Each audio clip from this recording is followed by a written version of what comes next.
How should the Canadian justice system change for First Nations peoples? So, when I was a kid, I was lucky enough to. My father is a judge, and when I was growing up, of course, my dad wasn't always a judge. He was a lawyer at one time, and so I used to follow him around. I grew up really in friendship centers and courtrooms. That's really where I grew up. I would follow my dad around northern Manitoba, and he was the only Indigenous lawyer really sort of practicing law in the north at that time anyways.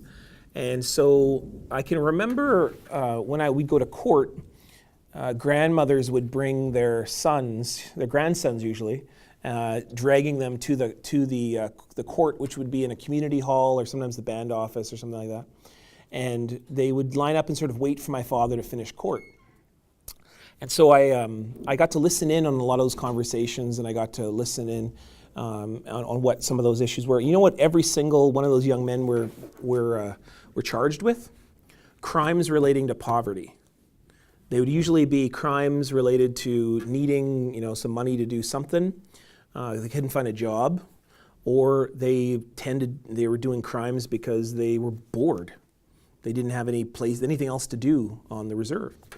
And so a lot of these challenges, I think, in the justice system are actually not based within the justice system. They're built on the restoration or the problems of revitalizing Indigenous communities. If we revitalize the language, if we revitalize Indigenous communities, if we made reserve spaces where the teachings thrived, where ceremonies thrived, we would actually be able to deal with the crime problem quite simply.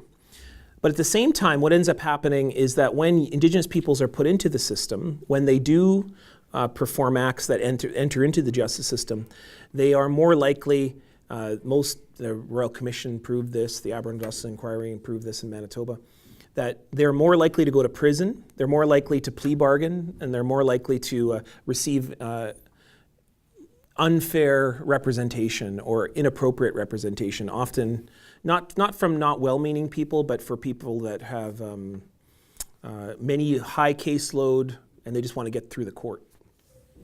So what I would say is that the first area to deal with justice might not be something that Canadians think of as justice, but supporting First Nations-run schools is probably going to deal with the justice issue.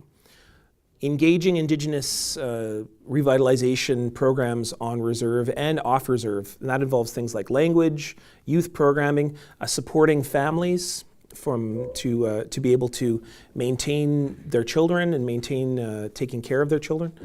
And then dealing on the top of that with all of the racism in the legal profession, the racism in the child welfare profession, all the racism within even the education profession. So justice, you got to deal with all those things. And then you can start dealing with bringing restorative justice into prisons, a cultural awareness program. A lot of young men that I work with in Winnipeg, in the Manitoba Youth Centre particularly, which is 82% Indigenous people in the Manitoba Youth Centre, it's not that Indigenous peoples are savages, it's that the system believes Indigenous peoples are savages and streamlines them into facilities like that.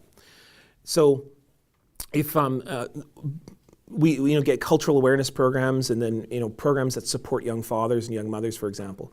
But here's how the way it actually goes. The way that people want to deal with the issue of over-incarceration of Indigenous young people is they want to deal with them when they're in prison. But by the time they're in prison, it's not too late, but it's almost like doing it backwards. Why not deal and support Indigenous families and communities immediately at the direct cause when they're younger, when they're within communities, when they're within frameworks that they can guarantee success? So for me, that's where justice will begin. Miigwech, thank you.